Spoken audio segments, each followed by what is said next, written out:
अस्सलाम वालेकुम दोस्तों, पाकिस्तान जॉब्स मार्केट ऑफिशियल में खुश आमदीद। आज हम बहुत ही तफसील से गुफ्तगू करेंगे बहाउद्दीन ज़िक्रिया यूनिवर्सिटी के LLB 3 साला प्रोग्राम में के बारे में, जो कि 2018 से 21 का सेशन था। लेकिन अफसोस, उसके जो पार्ट 1 के एग्ज़ाम्स थे वो ही साल 2020 के पहले दिन शुरू हुए थे, और उन एग्ज़ाम्स को ख़त्म किया गया 15 जनवरी को। अखबारात में इसकी बहुत सी सुर्खियां भी लगती रहती हैं। बहुत से स्टूडेंट्स रो भी रहे हैं, कुछ गुस्से में भी हैं। लेकिन जो गुस्से वाले स्टूडेंट्स हैं वो भी थक चुके हैं, और रोने वाले स्टूडेंट्स भी बेचारे हलकान हो चुके हैं। असल में ये सारा मामला था क्या, वो आप स्क्रीन पर देख सकते हैं कि सुप्रीम कोर्ट ऑफ पाकिस्तान ने 3 साला LLB को ख़त्म कर दिया था, जो कि इफ़ेक्ट होना था 31 दिसंबर 2018 के सेशन से। अब बहाउद्दीन ज़िक्रिया यूनिवर्सिटी ने 2018 का जो सेशन था वो अपना शुरू कर दिया, लेकिन उसके एग्ज़ाम्स को डिले कर दिया। अब बहुत से स्टूडेंट्स की ख्वाहिश थी कि वो एडवोकेट बनना चाहते थे, और ये ख्वाहिश बहुत से सीनियर लोगों में भी पाई जाती थी। और कॉलेजेस भी इस बहाउद्दीन ज़िक्रिया यूनिवर्सिटी के एडमिशन्स को इस तरह बांट रहे थे जिस तरह कोई फूल बांट रहा हो। तो लिहाजा एडवोकेट बनने के लिए ये कोई बिग डील नहीं थी कि कॉलेजेस के इस ऑफ़र को एक्सेप्ट किया जाए। और इसी तरह 14,000 के करीब स्टूडेंट्स ने बहाउद्दीन ज़िक्रिया यूनिवर्सिटी के इस सेशन में इनरोलमेंट, और ये तादाद नॉर्मल स्टूडेंट्स की इनरोलमेंट से 5 गुना तक ज़्यादा थी। इतनी बड़ी तादाद होने के बावजूद भी यूनिवर्सिटी ने तमाम स्टूडेंट्स को ऑब्लाइज किया, और वो स्टूडेंट्स जो कि बड़ी बड़ी फ़ीसें दे के प्राइवेट कॉलेजेस में आए थे उन सब से एडमिशन उनका कंफर्म किया गया, उनसे पेपर लिए गए, उनसे एग्ज़ाम्स लिए गए। और इन स्टूडेंट्स में कुछ ऐसे लोग भी शामिल थे जिनकी 3rd डिवीज़न थी, या और उसमें कोई ऐसी बातें थीं जो कि यूनिवर्सिटी के अंदर काबिल कबूल नहीं थी, लेकिन फिर भी वो लोग एग्ज़ाम दे रहे थे। लिहाजा यूनिवर्सिटी को तकरीबन 1 साल बाद इस बात का ख्याल आया, और उसने इंक्वायरी करना शुरू कर दी और रिज़ल्ट को सील कर दिया। अब हुआ ये कि ये तमाम कॉलेजेस के ख़िलाफ़ इंक्वायरी शुरू हो गई, और यूनिवर्सिटी ने काफ़ी कुछ निकाल लिया और काफ़ी चीज़ें डिस्कस करना शुरू कर दी। जिनमें से जो बातें हमारे इल्म में आई हैं वो ये हैं कि यूनिवर्सिटी ने फ़ेक फ़ी वाउचर्स, जो कि कॉलेजेस ने फ़ेक स्लिप्स जमा करवाई थी, वो पकड़ ली। रॉन्ग एडमिशन हुए थे, गलत एडमिशन पकड़े, फिर करप्शन हुई, और करप्शन के ऊपर यूनिवर्सिटी ने अपने काफ़ी सारे स्टाफ के ख़िलाफ़ भी काफ़ी एक्शन लिया। और इंक्वायरी की जो रिपोर्ट थी वो अभी हाल ही में यूनिवर्सिटी ने तैयार की है। और इस रिपोर्ट की रोशनी में यूनिवर्सिटी अब उन एडमिशन्स को कैंसिल करने जा रही है जो कि उसके रूल्स के मुताबिक नहीं है, और जितनी फ़ीस का फ्रॉड हुआ था वो रिकवर करने जा रही है, और उसके साथ साथ 5 साल का ऑडिट भी करेगी।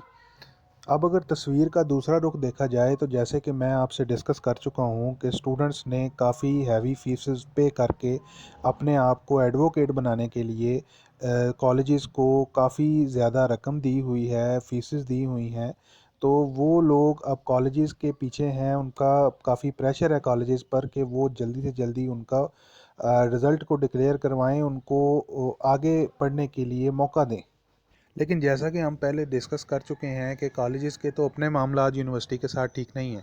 इसी तनाजुर में कॉलेज ने स्टूडेंट्स को हैंडल करने के लिए और यूनिवर्सिटी को हैंडल करने के लिए एक रिट पटिशन दायर कर दी, जो कि ज़ेर समाअत है लाहौर हाई कोर्ट में। लेकिन इस रिट पटिशन के अंदर भी कुछ ऐसे मामलात हुए जो कि हम इस वीडियो में डिस्कस करते हैं, कि जिन मामलात की वजह से स्टूडेंट्स का रिज़ल्ट मज़ीद डिले होता जा रहा है, और यूनिवर्सिटी भी कंफ्यूज नज़र आ रही है, और स्टूडेंट्स भी कंफ्यूज हो रहे हैं, और अदालत के अंदर इस मामले को मज़ीद डिले किया जा रहा है। तो जैसा कि आप स्क्रीन पर देख सकते हैं कि ये पहली समाअत इस रिट पटिशन की कब हुई, और इस समाअत के अंदर ये डायरेक्शन दी गई यूनिवर्सिटी को कि वो अपने पैरा वाइज कमेंट्स जमा करवाएं। लेकिन आज की तारीख़ तक भी, जो कि 1.5 से 2 महीना हो चुका है, यूनिवर्सिटी ने वहाँ पे अपने पैरा वाइज कमेंट्स जमा नहीं करवाए, और ना ही ये रिट पटिशन अदालत में सही तरीके से अभी तक ज़ेर समाअत आ सकी है।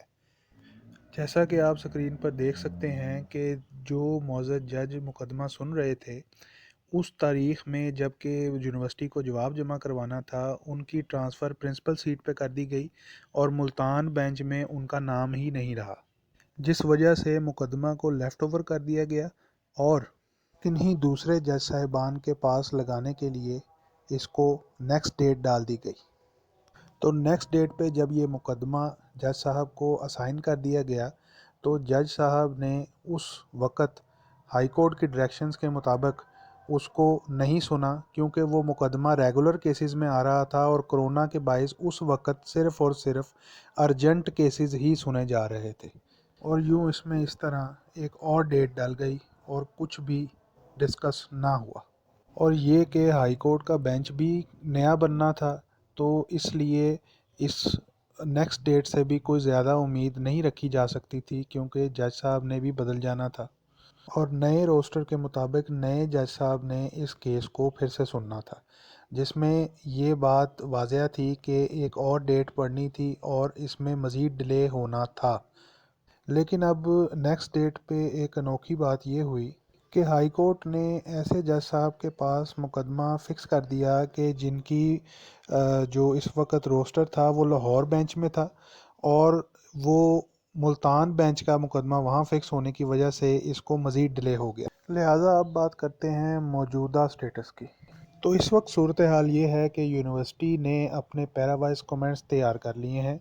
इंक्वायरी रिपोर्ट उनकी बन चुकी है और सबमिट भी हो चुकी है उनके पास, तो वो कोर्ट में जमा करवाएंगे और कोर्ट में रिज़ल्ट के हवाले से वो ऑर्डर चाहते हैं ताकि वो इस रिज़ल्ट को कोर्ट के ऑर्डर के बाद जारी करें।